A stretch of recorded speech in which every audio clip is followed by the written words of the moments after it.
Friends, welcome back to my channel. ಎಲ್ಲರೂ ಹೇಗಿದ್ದೀರಾ? Hope ಎಲ್ಲರೂ ಚೆನ್ನಾಗಿದ್ದೀರಾ ಅಂತ ಅನ್ಕೊತೀನಿ. ಸೊ ನನ್ನ ಒಂದು ಚಾನಲ್ ಮಾನಿಟೈಸೇಷನ್ ಆಯಿತು. ಇವತ್ತು 1K ಸಬ್ಸ್ಕ್ರೈಬರ್ಸ್ನ ಕಂಪ್ಲೀಟ್ ಮಾಡಿಕೊಟ್ಟಿದ್ದೀರಾ. ನೀವೆಲ್ಲರೂ ಕೂಡ ಕಾರಣ ಅದಕ್ಕೆ ಅಂತ ನಾನು ಹೇಳ್ತೀನಿ. ಯಾರ್ಯಾರೆಲ್ಲ ನನ್ನ ಚಾನಲ್ಗೆ ಸಬ್ಸ್ಕ್ರೈಬ್ ಮಾಡ್ಕೊಂಡಿದ್ದೀರಾ ಅವರೆಲ್ಲರಿಗೂ ಕೂಡ ನನ್ನ ತುಂಬ ಹೃದಯದ ಧನ್ಯವಾದಗಳನ್ನ ತಿಳಿಸ್ಕೊಡ್ತೀನಿ. ನನಗೆ ತುಂಬಾ ಖುಷಿಯಾದಂಥ ದಿನ ಅಂತಲೇ ಹೇಳ್ಬೋದು ಇವತ್ತು. ಬಟ್ ಈ ಖುಷಿ ಹೀಗೆ ಇರಲಿ ಅನ್ನೋದು ನನ್ನ ಆಸೆ. ಯಾಕೆ ಅಂತಂದರೆ ನನ್ನ ಎರಡೂ ಚಾನಲ್ಲು ಕೂಡ ಮಾನಿಟೈಸೇಷನ್ ಆದಮೇಲೆ ಡಿಲೀಟ್ ಆಯಿತು ಕಾರಣಾಂತರದಿಂದ, ನಾನು ಮಾಡೋಂಥ ಮಿಸ್ಟೇಕ್ಸಿಂದ. ಸೊ ಇವಾಗ ನಾನು ಯಾವುದೇ ಮಿಸ್ಟೇಕ್ ಮಾಡ್ದೇನೆ ಯೂಟ್ಯೂಬ್ ಬಂದರೆ ಜಸ್ಟ್ ಒಂದು ವಿಡಿಯೋ ಅಪ್ಲೋಡ್ ಮಾಡೋದು ಅಷ್ಟೇ ಆಗಿರೋದಿಲ್ಲ. ಅದ್ರ ಹಿಂದೆ ಸಾಕಷ್ಟು ಕೆಲಸ ಇರುತ್ತೆ. ಅದನ್ನು ಅಟ್ಲೀಸ್ಟು ತಿಳ್ಕೊಬೇಕು. ಅದಾದಮೇಲೆ ವಿಡಿಯೋ ಮಾಡಬೇಕು ಅನ್ನೋದು ನಾನು ಕಲಿತಂತಹ ಒಂದು ಪಾಠ. ಅದರಲ್ಲೂ ಕೂಡ ನಾನೀಗ 1K ಸಬ್ಸ್ಕ್ರೈಬರ್ಸ್ನ ಕಂಪ್ಲೀಟ್ ಮಾಡಿ, ಹಾಗೆ 4,000 ವಾಚ್ ಅವರ್ಸ್ನ ಕಂಪ್ಲೀಟ್ ಮಾಡೋಕ್ಕೆ ತುಂಬಾ ಕಷ್ಟಪಟ್ಟಿದ್ದೀನಿ. ಅದ್ರ ಜೊತೆಗೆ ನೀವೆಲ್ಲರೂ ಕೂಡ ಸಪೋರ್ಟ್ ಮಾಡಿದ್ದಕ್ಕೆ ನಾನು ಇಷ್ಟು ಬೇಗ ಈ ಒಂದು 1K ಸಬ್ಸ್ಕ್ರೈಬರ್ಸ್ ಆಗಿರ್ಬೋದು ಅಥವಾ 4,000 ವಾಚ್ ಅವರ್ಸ್ನ ಕಂಪ್ಲೀಟ್ ಮಾಡೋಕ್ಕೆ ಕಾರಣ. ಜೊತೆಗೆ ನನ್ನ BBK 11 ಅಷ್ಟೂ ಕಂಟೆಸ್ಟೆಂಟ್ಗಳಿಗೂ ಕೂಡ ನಾನು ಥ್ಯಾಂಕ್ಸ್ ಹೇಳ್ತೀನಿ. ಅವರ ಒಂದು ಕಂಟೆಂಟ್ಗಳನ್ನ ಇಟ್ಕೊಂಡು ನಾನು ವೀಡಿಯೋಸ್ ಮಾಡಿದ್ದಕ್ಕೆ ನಿಮ್ಮೆಲ್ಲರಿಗೂ ಬೇಗ ಹತ್ತಿರ ಆದೆ. ಹಾಗೆ ನಾನು ಬೇಗ ವಾಚ್ ಅವರ್ಸ್ ಆಗಿರ್ಬೋದು, 1K ಸಬ್ಸ್ಕ್ರೈಬರ್ಸ್ ಆಗಿರ್ಬೋದು ಕಂಪ್ಲೀಟ್ ಮಾಡೋಕ್ಕೆ BBK 11 ಅಷ್ಟು ಕಂಟೆಸ್ಟೆಂಟ್ಗಳಾಗಿರ್ಬೋದು, BBK 11 ಏನು ರಿಯಾಲಿಟಿ ಶೋ ತುಂಬಾ ಕಾರಣ ಅಂತ ಹೇಳ್ತೀನಿ. ನನ್ನ ಎರಡೂ ಚಾನಲ್ನು ಕೂಡ ಕಳ್ಕೊಂಡ್ರೂ ಕೂಡ ನಾನು ವಿಡಿಯೋನ ಸ್ಟಾರ್ಟ್ ಮಾಡೋದಕ್ಕೆ ಕಾರಣ BBK 11 ಅಂತ ಹೇಳ್ತೀನಿ. ಒಂಥರ ಬಿಗ್ ಬಾಸ್ ನನ್ನ ಜೀವನದ ಒಂದು ಘಟನೆ ಬದಲಾಯಿಸು ಅಂತ ನಾನು ಹೇಳ್ತೀನಿ. ನನ್ನ ಯೂಟ್ಯೂಬ್ ಜರ್ನಿ ಬಂದ್ಬಿಟ್ಟು ಒಂದು ತಿಂಗಳದ್ದು ಅಥವಾ 2 ತಿಂಗಳದ್ದು ಅಲ್ವೇ ಅಲ್ಲ.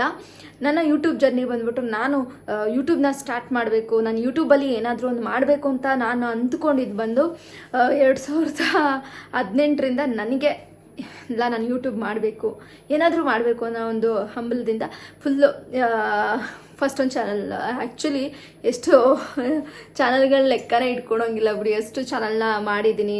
ಅದಾದಮೇಲೆ ಯಾವ ಚಾನಲ್ಲು ಕೂಡ ಮಾನಿಟೈಸೇಷನ್ ಆಗಿಲ್ಲ. 2018ರಲ್ಲಿ ಒಂದು ಚಾನಲ್ನ ಕ್ರಿಯೇಟ್ ಮಾಡಿದೆ, ಅಂದರೆ ಕನ್ಸಿಸ್ಟೆನ್ಸಿನ ಮೇಂಟೈನ್ ಮಾಡಲಿಲ್ಲ. ಬಟ್ ನಾನು 2024ರಲ್ಲಿ ಒಂದು ಚಾನಲ್ನ ಓಪನ್ ಮಾಡ್ತೀನಿ. ಆ ಚಾನಲಲ್ಲಿ ಫಸ್ಟು ಬ್ಲಾಗ್ಸ್ನ ಅಪ್ಲೋಡ್ ಮಾಡ್ಕೊತೀನಿ. ಅದಾದಮೇಲೆ ಅಡುಗೆ ವೀಡಿಯೋಸ್ನ ಅಪ್ಲೋಡ್ ಮಾಡ್ತೀನಿ. ಅದಾದಮೇಲೆ ಬಿಗ್ ಬಾಸ್ ಬರುತ್ತೆ, ಬಿಗ್ ಬಾಸ್ 11 ಬರುತ್ತೆ. ಬಿಗ್ ಬಾಸ್ 11ನಲ್ಲಿ ಏನು ಕಂಟೆಂಟ್ನ ಶೇರ್ ಮಾಡ್ತೀನಿ. ಅದಾದಮೇಲೆ ನನಗೆ BBK 11ನಲ್ಲಿ ಕಂಟೆಸ್ಟೆಂಟ್ಗಳ ಬಗ್ಗೆ ರಿವ್ಯೂ ಆಗಿರ್ಬೋದು, ಪ್ರತಿಯೊಂದು ಆ ಒಂದು ಚಾನಲ್ಲಿ ಚೆನ್ನಾಗಿ ಬಂತು. ವ್ಯೂಸ್ ಆಗಿರ್ಬೋದು, ಸಬ್ಸ್ಕ್ರೈಬರ್ಸ್ ಆಗಿರ್ಬೋದು, ಜಾಸ್ತಿ ಜನ ಬರೋಕ್ಕೆ ಸ್ಟಾರ್ಟ್ ಮಾಡಿದ್ರು. ಅದಾದಮೇಲೆ ಕೆಲವೊಂದು ಮಿಸ್ಟೇಕ್ಸಿಂದ ನನಗೆ ಆ ಚಾನಲ್ಲು ಮಿಸ್ಟೇಕ್ ಮಾಡಿದ್ರಿಂದ ಡಿಲೀಟ್ ಆಗೋ ಕಾರಣ ಆಯಿತು. ಅದಾದಮೇಲೆ ಮತ್ತೆ ನಾನು ಬಿಡಲಿಲ್ಲ, ಮತ್ತೆ ಚಾನಲ್ನ ಸ್ಟಾರ್ಟ್ ಮಾಡಿದೆ. ಒಂದೇ Gmail ID ಮಾಡಿರೋದ್ರಿಂದ ಆ ಚಾನಲ್ಲು ಕೂಡ ಡಿಲೀಟ್ ಆಯಿತು. 2 ಚಾನಲ್ಲು ಡಿಲೀಟ್ ಆದಮೇಲೆ ಇದೊಂದು 3ನೇ ಚಾನಲ್ನ ಓಪನ್ ಮಾಡಿ ಎಲ್ಲವನ್ನು ತಿಳ್ಕೊಂಡು ಯಾವ ರೀತಿ ಮಾಡಬೇಕು ಹೇಗೆ ಅಂತೆಲ್ಲ ತಿಳ್ಕೊಂಡು ಫೈನಲಿ ನನ್ನ ಚಾನಲ್ ಮಾನಿಟೈಸೇಷನ್ ಕೂಡ ಆನ್ ಆಯಿತು. ಜಸ್ಟ್ 2 ಮಂತ್ಸಲ್ಲಿ ನನ್ನ ಮಾನಿಟೈಸೇಷನ್ ಆನ್ ಮಾಡ್ಕೊಂಡಿದ್ದೀನಿ ಈ ಒಂದು ಚಾನಲಲ್ಲಿ.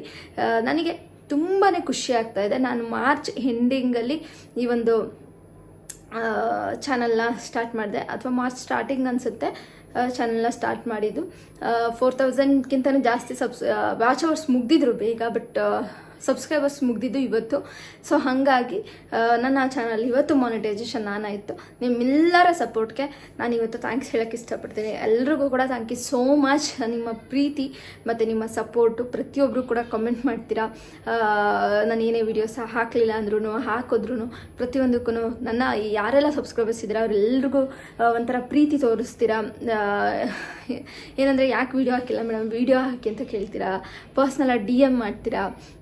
ನಿಮ್ಮೆಲ್ಲರ ಪ್ರೀತಿಗೆ ಬೆಲೆ ಕಟ್ಟೋದಕ್ಕಾಗಲಿಲ್ಲ. ನನ್ನ ಒಂದು ವೀಡಿಯೋಸ್ ಮುಖಾಂತರ, ನನ್ನ ಒಂದು ಕಂಟೆಂಟ್ ಮುಖಾಂತರ ನಿಮ್ಮ ಮುಂದೆ ಏನೇ ಎಂಟರ್ಟೈನ್ಮೆಂಟ್ ಮಾಡೋಕ್ಕಾಗುತ್ತೆ, ಅಥವಾ ನನ್ನಿಂದ ಏನು ನಿಮಗೆ ಬಿಗ್ ಬಾಸ್ ಕಂಟೆಂಟ್ ಇರ್ಬೋದು ಅಥವಾ ಮೀಡಿಯಾ ಕಂಟೆಂಟ್ ಇರ್ಬೋದು, ಎಲ್ಲವನ್ನು ಕೂಡ ನಾನು ಕೊಡೋದಕ್ಕೆ ಆದಷ್ಟು ನನ್ನ ಪ್ರಯತ್ನನ ನಾನು ಮಾಡೇ ಮಾಡ್ತೀನಿ. ಇನ್ನು ಮುಂದೆ ತುಂಬಾ ಚೆನ್ನಾಗಿರೋಂತಹ ಕಂಟೆಂಟ್ಗಳು, ನಿಮಗೆ ಇಷ್ಟ ಆಗುವಂಥ ಕಂಟೆಂಟ್ಗಳು, ನನ್ನ ಸಬ್ಸ್ಕ್ರೈಬರ್ಸಿಗೆ ಏನೇನು ಇಷ್ಟ ಆಗುತ್ತೆ ಅಂಥ ಕಂಟೆಂಟ್ಗಳನ್ನ ಹುಡುಕಿ ನನ್ನ ಕಂಟೆಂಟ್ಗಳನ್ನ ಮಾಡೋಕ್ಕೆ ಟ್ರೈ ಮಾಡ್ತೀನಿ ಅನ್ನೋದಕ್ಕಿಂತ ಮಾಡೇ ಮಾಡ್ತೀನಿ ಅಂತ ಪ್ರಾಮಿಸ್ ಮಾಡ್ತೀನಿ. ಮತ್ತು ನಿಮ್ಮ ಮತ್ತೊಮ್ಮೆ ಹೇಳ್ತಾ ಇದ್ದೀನಿ, ಎಲ್ರಿಗೂ ಕೂಡ ಥ್ಯಾಂಕ್ ಯು ಸೋ ಮಚ್. ನನ್ನ ಅಷ್ಟು ಜನ ಸಬ್ಸ್ಕ್ರೈಬರ್ಸ್ಗೂ ಕೂಡ ಇದು ಜಸ್ಟ್ ಒಂದು ಸಿಂಪಲ್ ಮಾತುಕತೆ ಅಷ್ಟೇ. ಥ್ಯಾಂಕ್ಸ್ ಹೇಳೋ ಅಂಥದ್ದು. ಹಾಗೆ ನನಗೆ ಇಷ್ಟು ಜನ ಒಂದು BBK ಕಂಟೆಸ್ಟೆಂಟ್ಗಳ ಸಪೋರ್ಟ್ ಸಿಕ್ಕಿದ್ದಕ್ಕೆ, ಸಪೋರ್ಟ್ ಅನ್ನೋದಕ್ಕಿಂತ ಅವರ ಒಂದು ಕಂಟೆಂಟ್ಗಳನ್ನ ಮಾಡಿ ಇವತ್ತು ನಾನು ಒಂದು ಲೆಕ್ಕದಲ್ಲಿ ಮೇಲೆ ಬಂದಿದ್ದೀನಿ ಅಂತ ಅಂದ್ಕೊಂಡಿದ್ದೀನಿ. ಎಲ್ರಿಗೂ ಕೂಡ ಥ್ಯಾಂಕ್ ಯು ಸೋ ಮಚ್ ಹೇಳ್ತಾ ಇವತ್ತಿನ ವಿಡಿಯೋನ ಮುಗಿಸ್ತಾ ಸ್ನೇಹಿತರೆ. ಸಿಂಪಲ್ಲು ನೆಕ್ಸ್ಟ್ ವಿಡಿಯೋದಲ್ಲಿ ಕನ್ನಡ ಸೀರಿಯಲ್ ಬಗ್ಗೆ ಅಪ್ಡೇಟ್ನ ಕೇಳ್ತಾ ಇದ್ದೀರಾ, ಅಪ್ಡೇಟ್ನ ಕೊಡ್ತೀನಿ ನೆಕ್ಸ್ಟ್ ವಿಡಿಯೋದಲ್ಲಿ. ಮತ್ತು ಇನ್ನು ಕೂಡ ಸಾಕಷ್ಟು ವೀಡಿಯೋಸ್ಗಳನ್ನ ಬರುತ್ತೆ ನೆಕ್ಸ್ಟ್ ಅಲ್ಲಿ, ನೀವು ವೆಯ್ಟ್ ಮಾಡಿ ಅಂತ ಹೇಳ್ತಾ ಇವತ್ತಿನ ವಿಡಿಯೋನ ಮುಗಿಸ್ತಾ ಸ್ನೇಹಿತರೆ. ಇಷ್ಟ ಆದರೆ ಲೈಕ್ ಮಾಡಿ, ಶೇರ್ ಮಾಡಿ, ನನ್ನ ಚಾನಲ್ಗೆ ಸಬ್ಸ್ಕ್ರೈಬ್ ಮಾಡ್ಕೊಳ್ಳಿ guys. Love you guys, bye.